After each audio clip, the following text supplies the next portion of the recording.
I'm Tiffany Elliott from Lincoln Land Community College, and I'm here with Edward Beekman-Myers, who recently published his first novel, The Totally Gnarly Adventures of the Galactically Bitchin Comet Sweat. Ed, before we get into your book, could you tell us a little bit about yourself as a writer? Well, I've been writing in some form or another for as long as I remember, or as long as I can remember. I guess my initial inspiration came when I was in second grade, and I won a story that I wrote won the Young Authors Competition that's held, I think, in Illinois every year, or it used to be. And so that kind of like set my mind to going, well, you know, this is something I'm good at, so I should continue to pursue it. But I mean, writing in any forms, whether it's creative writing, essay writing, or you know, whatever it is, I've always just had a natural knack for it, putting words together. And so, you know, I always wanted to do something creative, you know, on the creative side, and I always thought I was good at it, but then when I went back to school a few years ago and started taking creative writing classes at UIS, I realized there was quite a bit about form and structure that I didn't really know, or I might have known, but wasn't really realizing, you know, in my own writing. And so by taking these classes, I learned about, well, one of Dr. Perkins' big mottos is show, don't tell. You know, instead of telling your reader what happens, show how it happens. And that's one of the things that really helped shape my own writing, help it come together, and using more vivid language and you know, more vibrant ways of telling the story. How do you see your writing having evolved? Oh, it's evolved over this time. quite considerably. Yeah. I look back at some of the stories that I wrote for the first class I took with Nancy and hadn't touched because they weren't very good. I went back and looked at them. I realized why they weren't very good. And so earlier on, I had a tendency to over-describe things. You know, using too many adjectives to describe something or describing what I'm describing. And so I think I've reached the point now where I'm able to be more concise and express what I want to say in fewer words. And also finding your voice is always, you know, important for any author. And in those first couple of years, I was struggling with what exactly was my, you know, exact voice, and I think I've kind of finally realized that. Now, how did you first conceptualize the novel? What inspired the storyline? Well, it's a science fiction comedy. It's mostly inspired by one of my favorite authors, Douglas Adams, who wrote the Hitchhiker's Guide to the Galaxy series. It's kind of like this off-the-wall type of humor, tongue-in-cheek, ironic type of storyline going on, and it just, I don't know, it's been a lot of fun to write. A lot of fun to write the first book, and then it's carried over into other stories, and you know, I just see myself being able to tell the adventures of these characters for as long as I can.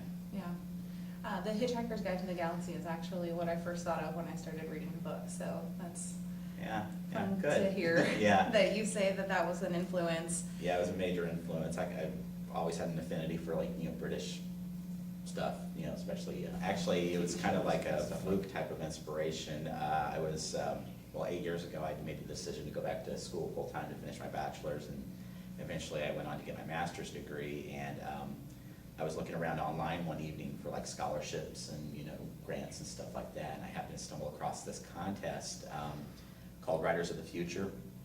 L. Ron Hubbard, the Scientology guy, it's kind of like part of his foundation or something, but they hold this contest every year, and people can submit stories and stuff, and you know, they're read by a panel of prominent authors, science fiction authors, and judged and everything.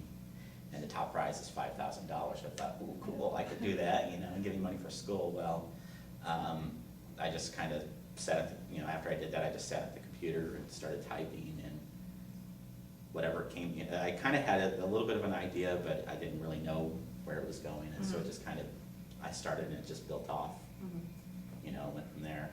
Of course, I didn't win the contest, but So this novel's been in the works for a while then. Yeah, it's been in the works. Had been tinkering with it quite a bit before I published it last year, at the beginning of last year. Took some writing classes at UIS, Nancy Perkins, and she really helped shape my storytelling capabilities and stuff. And so I'm pretty much a perfectionist when it comes to my writing, Yeah. so if I'm not comfortable with it being done, it's not done, Mhm. so. Okay. Well, how about your characters? How did they evolve, especially the members of Comet Sweat? That's who the novel is about. Right. And your villain, Vivian Clarion. Okay, well, I was thinking about this, and I kind of realized that each of the main members of Comet Sweat are kind of aspects of my own psyche, I guess you could say. Okay. Because each one, in a way, they're their own characters, and they're unique in their own way, but each kind of represents some sort of, I guess you could say, aspect of my subconscious or whatever, driving force or whatever. And Declan, of course, being the center, the leader of the group, he's kind of like the impulsive, always looking on the bright side Mhm. type of guy, and he's balanced off with his girlfriend Jet, who's more rational and sensible, and is the one to grab him by the shoulder and say, "Wait a minute, stop and think about what you're doing." Mm-hmm. And then you have Clash, the big lovable, kind of innocent, naive type of guy who Yeah. he has a good heart, but he doesn't always know how to know the right way to do things, I guess you could say. Okay. Yeah. And Vivian Claren is actually kind of a representative of what I feel is one of the major things wrong with the United States especially, but other places in the world these days. How corporations have kind of taken over, and corporate greed has become the driving force, capitalistic greed and everything, and the people that who are the haves, always oppressing the have-nots and all that, and so it's just kind of a conglomeration of all that. It's interesting when you were describing the members of the band that you omitted Spit, Oh. because she seems to feel sort of lost and forgotten at some points throughout the novel, that she has to strive to fit in and to be noticed. Can you tell us a little bit more about her?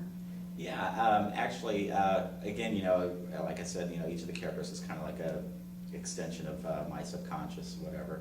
But Spit, I kind of, since the first book was introducing the band and the characters and everything, I kind of wanted to have a character that was sort of new and thrown into unfamiliar territory, and so that way I can build a backstory through her eyes, instead of just a big long pages of big long exposition. She'd be like, in a situation that the other band members, had experience with, and she'd be like, well, can you tell me about that? And but also, she's also representative of my own insecurities of not feeling, growing up not feeling like I ever fit in with anything, or even when I really did fit in, I still didn't feel like I fit in. Mm-hmm. And Comet Sweat, Declan and Jet and all of them, they're all such a big, close family, and they're with open arms to welcome anybody Mhm. into the family, but yet she hasn't reached the point where she feels like she's comfortable enough with herself to be accepted, or to feel like she's been accepted in that family.